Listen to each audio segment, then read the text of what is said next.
Hello everybody, welcome back. YouTube.com/Geek Aloud for another Let's Install. Today it is the Eternal Cylinder's turn. That's right, the Eternal Cylinder, native PlayStation 5 version onto a PlayStation 5. I picked this one up on the store just the other day as I read an article about it. And it just sounded fascinating. It's got, I've played about half an hour of it so far. Oops, that's not the one I want. I've put about half an hour in, and I can tell you it's got an English narrator. It sounds very, Little Big Planet or Thomas Was Alone. There's these alien creatures that you control, but as they're aliens, there's no writing or any text on screen to read. It's all 3D environment, puzzle solving, a little bit of platforming, just logic puzzles really. And I've enjoyed my time with it. You've got like a vacuum nose and you suck in different elements, then they modify the alien, like it can become a cube and then fit through cube slots, for example. It's a fun little game, and along the way you pick up some resources and then you can get allies with you. Other aliens of the same race will follow you around, somewhat like your family. But the sort of hook of the game is the Eternal Cylinder is in fact a massive red cylinder that is forever rolling forward on this planet. So you're spending the whole time running away from essentially a skyscraper-sized cylinder, big red thing that just destroys, squashes everything in its path. It's very fascinating. I'm not sure where the story's headed. I suspect maybe the Eternal Cylinder is representing time as time marches forward. I'm not exactly sure, but I can tell you it's a 3D puzzle platformer, and I'm enjoying it so far. It's cute, but it's not kid-friendly, I wouldn't think. There's a bit the puzzles are a bit more complex than I think a young child would be able to grasp hold of. But as an adult, it's a thoroughly enjoyable package. As I said, English narrator, so it's very upbeat in the narration, but the themes are very, very dark. But I've enjoyed my time with it so far. About half an hour. You can get my full hands-on impressions on the Gaming Enforcement Agency this Thursday, 8 PM, right here on Geek Aloud. But for now, let's install the Eternal Cylinder PlayStation 5 version right here, youtube.com/Geek Aloud.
Installed the Eternal Cylinder right here, youtube.com/Geek Aloud. Let's boot it up and take a look at the options menu, see what kind of visual options we've got, and of course the accessibility options.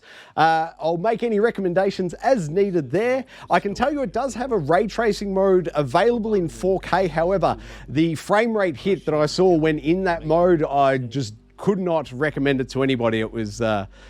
It was very noticeably less than 60, so I don't recommend that setting. But you can see here the accessibility options, making it easy for survival mechanics, aggressiveness, the herd detection. Then we've got the standard fare of audio tweaks you can make. You can invert your y-axis.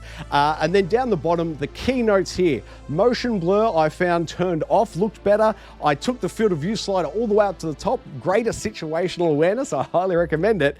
And as I said, I turned ray tracing off as the frame rate performance hit I don't think was worth it. But the game itself is very enjoyable. I do recommend playing it if you've got the spare cash.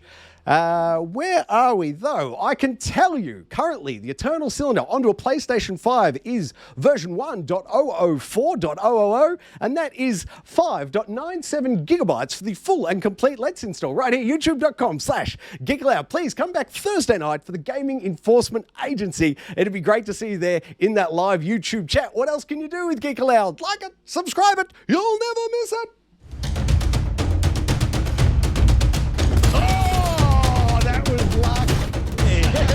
That's not a